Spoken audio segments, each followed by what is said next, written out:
Have you ever looked at someone else's success and felt like you were falling behind? Even though you pay your bills, invest consistently, and live responsibly, something inside still whispers, you should have more. This video is for you. We're not here to talk about how to make more money. We're here to explore how to stop measuring your life by someone else's ruler. Through Stoicism and real-life stories, you'll discover how to reclaim your financial and emotional peace. Because maybe the problem isn't what you have, it's what you compare. Jordan was 32 years old, lived in Los Angeles, and worked as a marketing manager. He paid his rent on time, had an emergency fund, and even invested regularly. But every time he opened Instagram, he felt like a failure. Colleagues posted exotic trips, luxury watches, rooftop dinners in Manhattan. He found himself asking, where did I go wrong? Even though he was financially stable, Jordan felt small. He compared his car to his friend's Tesla, his salary to a fintech co-worker's bonus, his life to everyone else's highlight reel. And even without debt, even living securely, his financial peace evaporated.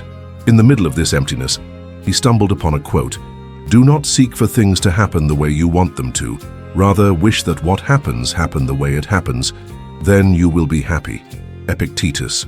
It hit deep. For the first time, he realized his suffering didn't come from a lack of accomplishments, but from expecting to have what belonged to others. And that desire was, in fact, an invisible prison. This video is about that, about how Stoicism, especially Epictetus, invites us to leave behind the trap of comparison, to stop obsessing over other people's wealth and focus instead on what we can control, our choices, our values, our goals. You'll hear real stories of Americans who found financial freedom by quitting the comparison game. You'll learn Stoic principles you can apply today. And maybe, just maybe, you'll rediscover your peace in the noise of modern life. Because yes, it's possible to prosper quietly, to live with less envy, and to measure your life by your own ruler. Ready to stop caring about other people's wealth? If you want to be rich, do not add to your money, but subtract from your desires. Epictetus. The first trap of comparison is this. It makes us want more, not out of need but out of vanity. Not because we lack, but because someone else has, and that desire never ends. Amy, from Miami, had a good salary working as a nurse, but she was constantly in debt. Each raise was followed by a new purchase, a designer bag, a new phone, a bigger apartment, and there was always someone who had more. One day, she stopped. She reviewed her expenses and realized over 40% were driven by desire sparked on social media. She decided to delete Instagram for 30 days.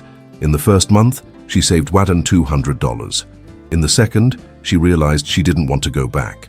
She bought a book by Epictetus and learned, freedom begins where comparison ends. Practical tip, audit your desires. Write down everything you want to buy in the next 30 days. Then ask, is this something I truly want, or just something I saw someone else post? Desire is a seed, comparison waters it, but it's awareness that decides whether it blooms or withers. Wealth consists not in having great possessions, but in having few wants. Epictetus' social comparison robs us of something essential, contentment. When we're always looking sideways, we forget to look inward. Tyler, a teacher in Portland, felt bad seeing former classmates earning more in tech startups. But after starting a daily journaling practice, he began noticing what he did have. Time freedom, grateful students, quiet afternoons with his daughter. He created a list he called My True Dividends. On it, he wrote down moments money allowed. Slow coffee, time to read, laughter with his wife. Gradually, he began to feel wealthy again. Exercise. Write down 3 things you have today that were once dreams. That's wealth, and it's right there now. Gratitude is a natural break against endless desire. When you appreciate what you have, what you lack loses its power to hurt. It is not things themselves that disturb us, but our opinions about them. Epictetus. Another mistake is using other people's success as a ruler for our own progress. But each person walks a different road, with different timing. Megan, from Denver, left the corporate world to open a small coffee shop. She earned less, but lived in peace. When others posted about bonuses or luxury trips, she took a breath and reminded herself, that's their road, mine is another. She printed Epictetus quotes and taped them to her office wall. One of them read, "You are a soul carrying a body, not a body chasing applause." Practical tip: create your own Stoic manifesto. Write down 5 values that guide your decisions. Whenever you feel tempted to compare, read them out loud. Following your path takes courage, but follow someone else's, and you lose yourself. Who is free? The one who masters themselves. Epictetus. Without self-awareness, everything looks appealing. Comparison reflects a mind unsure of what it truly wants. Daniel, an engineer in Houston, spent hours on Reddit comparing salaries and investment portfolios, until a mentor asked him, "What's your number?" He had no answer, so he started using the Mint app to track expenses and set goals. He created a plan: reach financial independence with $500,000 in 10 years. Since then, he stopped caring if his neighbor had more, because now he had direction. Exercise. Define what enough means for you. How much do you need to live with dignity, freedom, and purpose? If you don't know what you're aiming for, you'll be enslaved by what others flaunt. If you want to improve, be content to be thought foolish. Epictetus. Comparing yourself can sabotage your silent wins. You start making progress, but feel like you're falling behind by watching others' highlight reels. Rachel, from San Diego, began paying off her student loans. Each installment felt like a win, but the moment she saw friends buying homes or new cars, she felt stuck. Her therapist suggested, compare yourself only to who you were yesterday.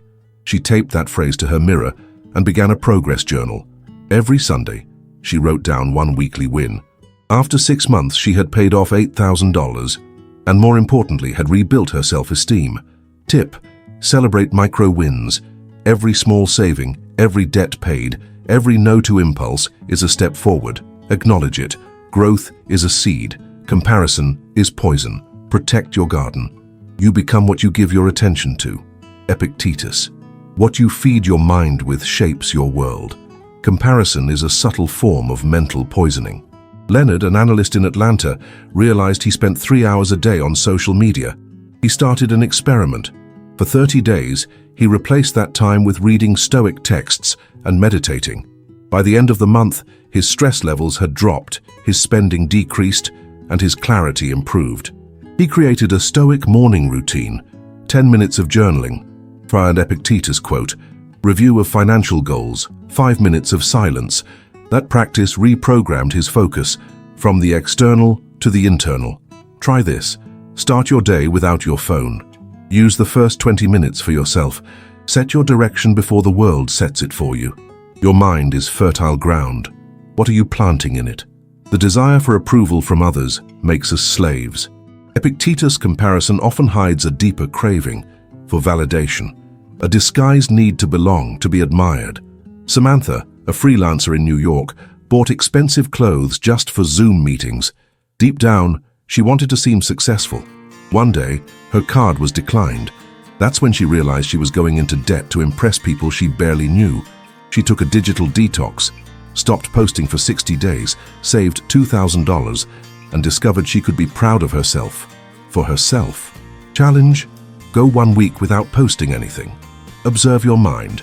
What do you really miss? The experience or the reaction? Are you living or performing? Death reminds us of what truly matters. Epictetus. Thinking about death puts others' luxuries into perspective. If everything passes, why waste energy on appearances? Carlos, retired in Boston, volunteered in public schools. He often said he'd rather leave a legacy than a car. He preferred smiles over likes. Tip: write your imagined obituary. What would you want people to say about you? That you had a Rolex, nor that you were generous? Death equalizes everyone, but legacy, that's a personal choice. A man's wealth lies in the peace with which he lives. Epictetus. Now 3 extra stories to deepen this Stoic journey. Logan, the coder who disconnected to reconnect. Logan lived in Seattle and worked remotely for a startup. He earned well but spent his day tracking what colleagues were buying, posting, and investing. He began to feel inadequate, despite having $100,000 invested. One day he went radical. He sold his smartphone and switched to a basic phone. He started using pen and paper for goals and only used his computer during fixed hours. 3 months later, his anxiety dropped, his productivity rose, and, surprisingly, his spending decreased by 40%. Epictetus once said, "It is impossible to be free if you live trying to be what others expect." Logan discovered that once he stopped following others' lives, he finally had space to live his own. Vanessa, the single mom who redefined success. Vanessa lived in Dallas, raising 2 small kids on her own. She worked as an administrative assistant with a modest salary. She often felt ashamed seeing other moms posting vacations, home remodels, giving their kids the best. One day on a Reddit thread she read, "Success is staying true to your values, not your feed." That became her mantra. Vanessa began documenting weekly wins in a notebook, making dinner with her kids, paying bills on time, reading bedtime stories. Her new success metric was connection, not image. Today, she says, "My kids don't remember what we didn't have. They remember the time we had together." Ethan, the investor who stopped competing, Ethan was 40 and had a solid investment portfolio. But every week he compared his returns to finance friends on Twitter. If someone made more, he felt behind. Exhausted, he went on a silent retreat. No phone, no internet. Just him, a journal, and books by Seneca and Epictetus. There, he wrote, "My goal is independence, not showmanship. Peace, not performance." He returned changed, unfollowed accounts that pushed competition, focused on celebrating stability. As he puts it now, living in peace, that's the real win. Let's recap. Stoicism invites us to reduce desires instead of chasing more, appreciate the present instead of craving the future, measure ourselves by our values, not others' lives, follow personal goals instead of copying scripts, celebrate quiet progress, nourish the mind with intention, seek internal validation, live aware of life's brevity, redefine success on your own terms, defend your peace from digital noise. You can be rich in peace, prosper in silence, be inwardly free. Now tell me, which of these lessons do you most need to cultivate today? And remember, subscribe to Stoicism, about money, for weekly lessons that blend ancient wisdom and modern finance.